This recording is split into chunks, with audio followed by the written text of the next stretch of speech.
প্রিয় দর্শক, এখন যে আপডেটটা দেবো সেটা তাজ ভাই শুনেন নাই, দেখেন নাই। টিভিতে যে নিউজ হচ্ছে সেটাও তাজ ভাই দেখেন নাই, কিন্তু এটার উপরে কমেন্ট করে বসছেন তাজ ভাই। কারণ কি?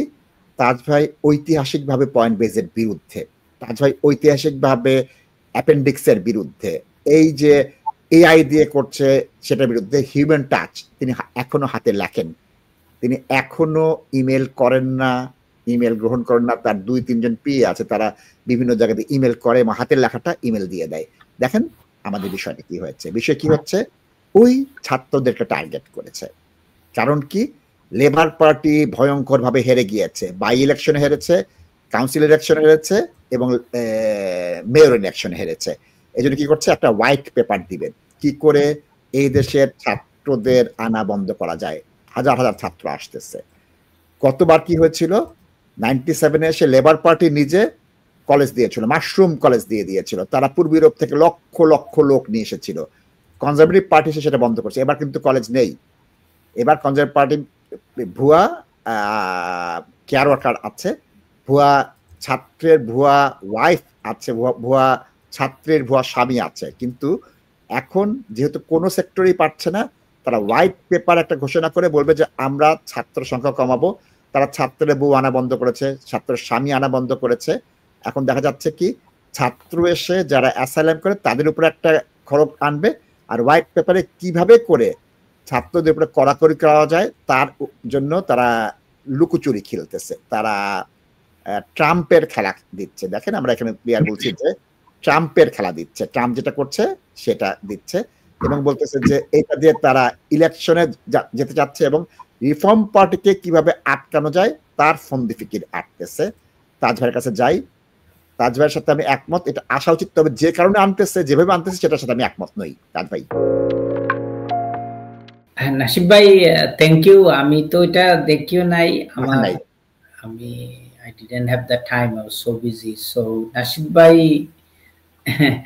এখন ওই অ্যাসাইলুম সিকারদের গালাগালি করতে করতে এখন স্টুডেন্ট হয়ে গেছে ওদের টার্গেট, এবং এটাকে আমি সব সময় বলি পলিটিক্স অফ ইমিগ্রেশন। এবং ইমিগ্রেশন রে ইমিগ্রান্টসদের টার্গেট করে এই পলিটিশিয়ানরা পপুলারিটি আনার জন্য ওরা ভুল তথ্য, ভুল ইনফরমেশন দেয়।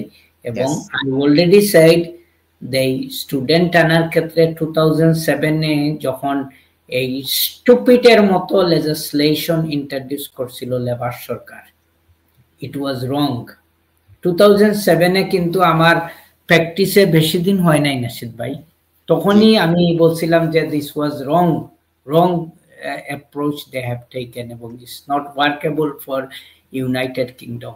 কিন্তু তখন ওই স্টুপিডরা বলছিল যে আমরা কানাডার মতো, নিউজিল্যান্ডের মতো পয়েন্ট বেস সিস্টেম করব, it will really work good. এবং আই কমেন্টেড দ্যাট টাইম যে বাবা, নিউজিল্যান্ড আর কানাডার সাথে ইউনাইটেড কিংডমকে মানে কম্পেয়ার করা যাবে না।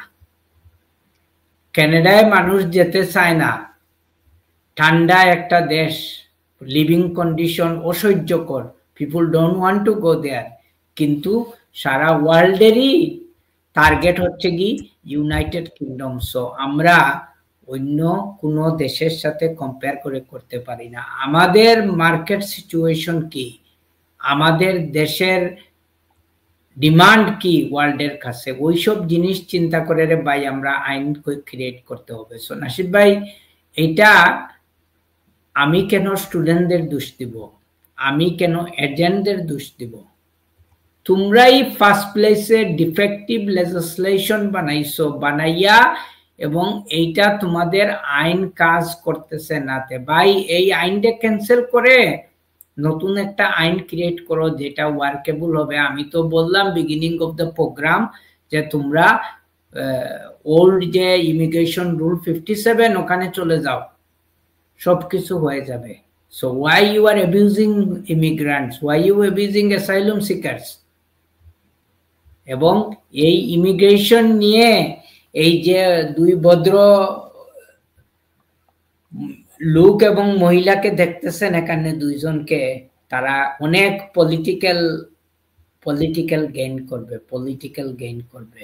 কিন্তু on the other hand immigrant ছাড়া এই দেশ অচল হয়ে যাবে এবং তাদের ইমিগ্রেশনকে যদি কেউ অ্যাবিউজ করে নাশিদ ভাই, it is mainly Eastern European people are mainly abusing their immigration system in the current climate, not people from India, Pakistan, Bangladesh or African countries. এবং এরা হচ্ছে কি আনকন্ট্রোলেবল। এবং লাস্ট যে ইমিগ্রেশন মিনিস্টার যিনি রুয়ান্ডা ইস্যু নিয়ে ঋষি সুনাকের সরকার থেকে যিনি রিজাইন করছিলেন, উনি কিন্তু ওই গ্রাউন্ডেই করছিলেন যে আমি যে জিনিস মানসিকভাবে আমি ব্যক্তিগতভাবে মেনে নিতে পারি না এবং আমি জানি যে আইন ওয়ার্কেবল হবে না, আমি ইমিগ্রেশন মিনিস্টার হিসাবে আমি থাকবো না। এবং he was the MP and minister যিনি পাবলিকলি বলছিলেন, আলবেনিয়া নাম মেনশন করে এবং আরো ইস্টার্ন ইউরোপিয়ানকে ইনডাইরেক্টলি তার মেনশন করে উনি বলছিলেন ওইসব দেশের মানুষরাই কিন্তু আমাদের দেশের বর্তমানের ইমিগ্রেশনের সবচেয়ে বড় problem. So we are targeting the wrong people. এবং উনি ওই প্রস্তাবও দিছিলেন ওইসব দেশদের জন্য স্পেসিফিক কিছু ইমিগ্রেশন রুল হওয়া উচিত, যেটা ওয়ার্ল্ডের অন্যান্য দেশের জেনারেল পাবলিকের কাছে অ্যাপ্লিকেবল হবে না। ধন্যবাদ তাজ ভাই, ধন্যবাদ। প্রিয় দর্শক, তাজ ভাইয়ের সাথে আমি একমত, এটা পলিটিক্স অফ ইমিগ্রেশন হচ্ছে, এটা নিজেদের ব্যর্থতা ইমিগ্রেন্টদের উপর চাপিয়ে দেওয়া হচ্ছে। আমরা এটা বিগত 30-40 বছর ধরে দেখছি, ভবিষ্যতে আরো ভয়ঙ্কর হবে। তাজ ভাইয়ের সাথে একমত, এটা মাত্র বিগিনিং, আইসবার্গের চূড়া দেখতে পাচ্ছেন, নিচে কি আছে আপনারা জানেন না।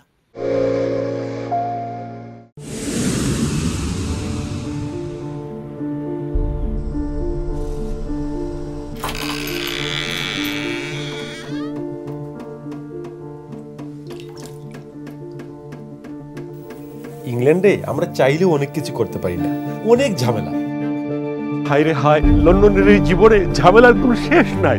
আমি লাল, আমার ইমিগ্রেশন, ঘর, ব্যবসা সবকিছুর ঝামেলার সমাধানে সবসময় পাশে আছে Taj solicitor. Taj solicitors, believe in service.